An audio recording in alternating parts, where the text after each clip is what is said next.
5 na. 5 na guys, 5.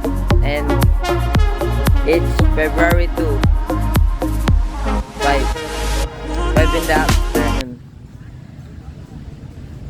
Magpipicture muna ako guys, and abangan nyo na lang yung i-upload ko